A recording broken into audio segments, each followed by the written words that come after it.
आपने जब ये शुरू किया वर्डेंट, तो आपकी टीम कैसे, आपके को फाउंडर्स आपके साथ कैसे जुड़े, आपने एक टीम कैसे बनाई और इस मिशन पर आप लोग आगे कैसे बढ़े?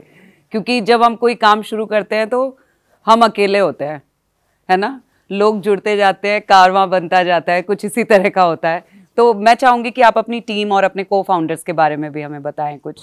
जी, देखिए, एक स्टार्टअप जो है वो बेसिकली मेरे को बहुत पसंद है। एक और कहीं पढ़ा था कि स्टार्टअप का आइडिया जो है वो अफेयर की तरह होता है आप उसके साथ अटैच फील करते हैं, पर टीम जो है वो उसे मुकम्मल एक आयाम देता है, कहिए कि एक मुकम्मल तरीके से आपका आइडिया को एग्जीक्यूशन लेवल पे लेकर जाती है। जब टीम में बात करें, माया जी हैं सबसे पहले, जिनको मैं कहता हूँ कि जिनके बिना ये संभव ही नहीं था, क्योंकि एक दौर ऐसा था जब हमारे पास फंड्स नहीं थे, प्रीवियस कंपनी हम लोग सेल कर चुके थे, तो वहाँ से हमारा ये जर्नी शुरू हुआ जब हमने तय किया कि एक बार फिर से कम बैक करते हैं, एक इसको ढंग से इंडस्ट्री को एक मुकाम देते हैं, और इस इंडस्ट्री में करने की गुंजाइश बहुत ज़्यादा है, क्योंकि प्रीवियस जो कंपनीज थी वो अपना सेल आउट कर चुके थे, सेटअप्स वगैरह, और हम लोग जो है लॉकडाउन में काम कर रहे थे। लॉकडाउन से थोड़ा पहले की बात है जब हम लोग इस आइडिया पे एनिमल एंसेस्ट्री के आइडिया पर, एनिमल आईसीयू के आइडिया पर काम कर रहे थे। तो मैंने बोला कि मैं इस तरह से कुछ अलग सा करना चाह रहा हूँ, तो हम लोग इस पर आते हैं। तो उनका था कि भी ठीक है, मेरे पास अभी पैसा है, हम लोग लगाते हैं, साथ में कुछ और करते हैं।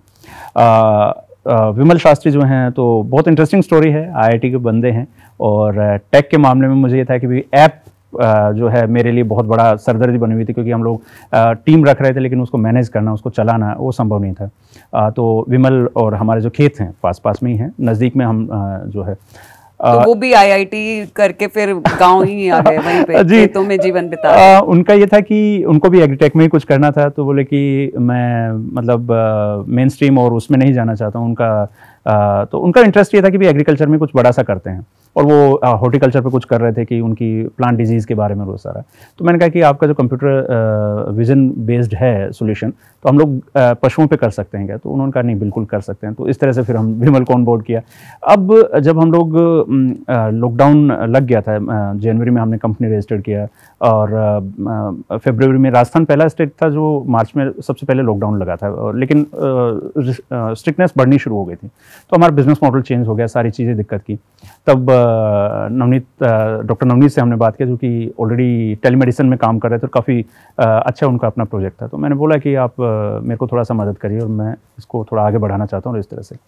तो अब यही हुआ कि सब लोग धीरे धीरे उन्होंने कहा कि भाई आप पशुओं के लिए जो बनाना चाह रहे हैं टेलीमेडिसिन सॉल्यूशन, वो इस तरह से काम नहीं करेगा। अब बेटर ये है कि मैं अभी जयपुर राजस्थान इधर आऊँगा, तो मैं आपको एक बार एक डेमो दिखाऊंगा। डॉक्टर्स के उस समय क्या, क्योंकि इंटरफ्लो बंद हो रखा था, तो उन्होंने फिर टेलीमेडिसिन सॉल्यूशंस के बारे में वो सॉल्यूशन अपने जो ह्यूमन हेल्थ के था उसको मिला के वन हेल्थ का सॉल्यूशन का उन्होंने बताया। तो इस तरह से हमारा जो इनिशियल 4 की कहते हैं, या फर्स्ट 4 जो है कलेक्ट हुए, और हम लोगों ने काम इस पर शुरू कर दिया। उसके बाद फिर टेक टीम अलग से लोग जुड़े, उनको हायर किया। 24 लोग अभी हमारे कोर टीम में हैं। 9 लोगों की जो इनिशियल जो फाउंडिंग टीम है वो हमारी बनी। तो इस तरह से ये चीज़ें जो हैं धीरे धीरे स्क्रूटनाइज हुई, और अब तो जो है आपके सामने है। अभी टोटल कितने लोग हैं टीम में आपके? अभी टोटल ओवरऑल पूरा? जी, देखिए, अगर बात किया जाए सिर्फ अगर मैनेजमेंट या एडमिनिस्ट्रेशन की बात करें, तो 24 लोग इसको मैनेजमेंट और ऑपरेशंस देखते हैं। और इसके अलावा 1700 डॉक्टर्स कहिए, वेट और पैरावेट जो हैं, ये ऑनबोर्डेड हैं, जो कि उनकी लोकेशन के हिसाब से हमने टैग कर रखा है, उनकी लोकेशंस लेते हैं, और जो नज़दीकी किसान होता है उसको मैप, गूगल मैप या अन्य माध्यम से टैग कर देते हैं। तो उनका जो नियर बाई किसान के पास में डॉक्टर हैं 30 से 35-40 किलोमीटर के दायरे में, अगर डॉक्टर नहीं है तो कोई पैरावेट हो, सेकंड प्रायोरिटी पे पैरावेट्स आते हैं, फिर एलएसए आते हैं। तो इस तरह से हम लोग उनको स्क्रीन कर रखा। तो ये 1700 वो बच्चे हैं, और ये वो एक्सपर्ट्स हैं जिनके पोटेंशियल, क्योंकि भारत में कुछ कई हज़ार पशुओं पर सिर्फ एक डॉक्टर की उपलब्धता है, ये एक बहुत बड़ा बात है। तो हमने देखा कि इन आंकड़ों से कुछ और बेहतर सॉल्यूशन बनाया जा सकता है, तो इस तरह से हमने ये ऑन बोर्ड किया। और फिर जो बाकी चीज़ें हैं वो तो है ही। एक कहावत है राजस्थानी में कि सरकार को आंकड़े और भैंस को काकड़े चाहिए होते हैं। तो नंबर्स जो है वो अपने आप में बेटर मतलब हमारे लिए आउटकम निकल कर आया, और जैसा मैं हमेशा तारीफ़ करता हूँ मोदी जी की कि उन्होंने आंकड़ों से या नंबर्स से या डेटा से अलग हटके ग्राउंड लेवल की रियलिटी पर काम करने को प्रोत्साहन दिया। उनके मन की बात में एक बार था कि किस तरह से आप अपने लोकल जो अचीवमेंट हैं, लोकल जो आप चेंजेस ला सकते हैं, वो कैसे कर सकते हैं। तो हमने इस चीज़ को उनसे बहुत ज़्यादा प्रोत्साहन प्राप्त किया। इसके अलावा जब गायों की बात थी, लंपी स्किन डिजीज़ के बारे में जब बात करते हैं तो एक बहुत बड़ा इशू था, क्योंकि ये एक तरह से गायों की कोरोना थी गायों में। तो लाखों गायें हमारे राजस्थान में मरी, तो हमने उसको ड्रोन बेस और कंप्यूटर सॉल्यूशन बेस सॉल्यूशन दिया। उसमें कैसे, मैं चाहूंगी आप बताएं इस बारे में कि ड्रोन बेस्ड सॉल्यूशन किस तरह से दिया? अभी हमारे जो भारत के पशुपालक हैं, मुख्य तौर पर उनको दो तरह से आप बांट सकते हैं। एक पशुपालक वो हैं जो सामान्य तौर पर अपनी खेती बाड़ी के साथ में अपना 2, 5, 10 पशु रखते हैं। एक जो पूरी तरह से हैं, लेकिन वो ऑन फार्मिंग करते हैं। लेकिन एक है मालधारी किसान या नोमेडिक ट्राइब जो हैं, उसमें गुर्जर हैं, बकरवाल हैं, हमारे बाकी जो कम्युनिटीज़ हैं। नोमेडिक ट्राइब्स बहुत बड़े स्तर पर भारत में फैले हुए हैं, और ये वो ट्राइब्स हैं या ये वो पशुपालक हैं जो राजस्थान से लेकर कच्छ का रण, मतलब आप थार से शुरू करते हैं, कच्छ के रण तक वो पहुंचते हैं, कन्याकुमारी से लेकर कश्मीर तक वो ट्रैवल करते हैं। अगर आप, मैं इसमें एक और बड़ी बात बताना चाहूँगा। आप अगर देखिए, अगर आप हम शौर्य दिवस मनाते हैं, हम विजय दिवस मनाते हैं, आपको ध्यान हो तो कारगिल की जो घुसपैठ है वो सबसे पहले आइडेंटिफाई इन्हीं पशुपालकों ने की थी, क्योंकि वो भेड़ बकरियां वगैरह चरा रहे थे। तो इनके लिए सॉल्यूशन की बहुत बड़ी ज़रूरत थी। तो ये एक समस्या थी हमारे सामने। दूसरा प्रॉब्लम स्टेटमेंट ये था कि पशु बहुत तेज़ी से मर रहे थे और संक्रमण बहुत तेज़ी से फैल रहा था। तो नाबार्ड ने, मैं फॉर्चुनेट हूँ कि नाबार्ड ने हमारे जो फर्स्ट अर्ली बिलीवर की बात होती है, तो नाबार्ड ने एक CCF फंड के माध्यम से भी हमें सपोर्ट किया था। और हम जब इंक्यूबेशन के दौर से गुजर रहे थे तो उनका ये था कि एक कंप्यूटर विजन बेस या फिर कुछ ऐसा सोल्यूशन हम दें जो कि दूर से डिजीज़ को आइडेंटिफाई कर सके। तो उसमें जो फुंसियाँ होती थी गाय के, जो फफोले पड़कर फट जाती थी स्किन वगैरह, उनको आइडेंटिफिकेशन का एक मैकेनिज्म हमने बना के दिया। यानी मोबाइल से जब आप उसको बॉडी को स्कैन करेंगे तो बता देंगे कि लंपी स्किन डिजीज कितनी फैल गई, कितना % इन्फेक्टेड है, गाय को कितना % चांस है बचाए जाने के या फिर उसको और ज़्यादा सीवियर ट्रीटमेंट देने का। तो ये एक पहली जीत थी। उसके बाद दूसरा सोल्यूशन हमने बिल्ड किया, वो ड्रोन के इर्द गिर्द बिल्ड किया।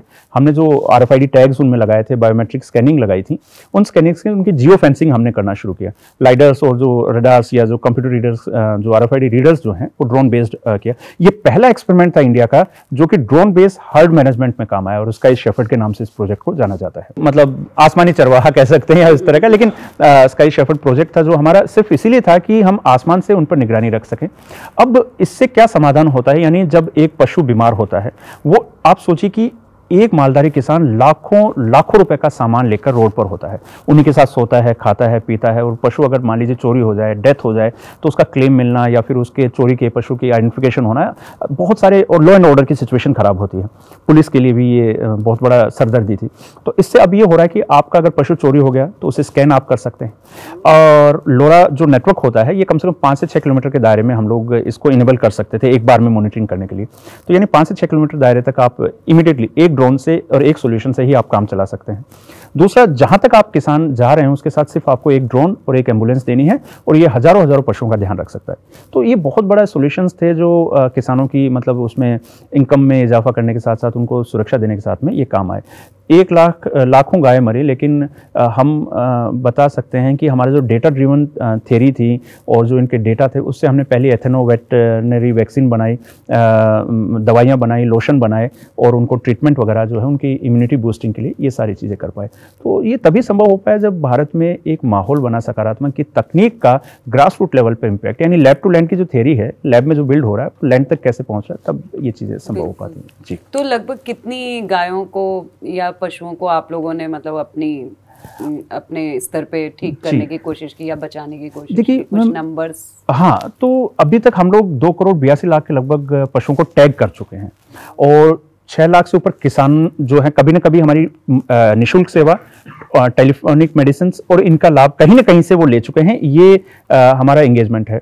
और अगर बात करें हमारा जो IEC मैकेनिज्म है, इंफॉर्मेशन एजुकेशन एंड कम्युनिकेशन का मैकेनिज्म है, इस पर अगर आप देखें तो हमारे लगभग 5 मिलियन का एंगेजमेंट आ चुका है।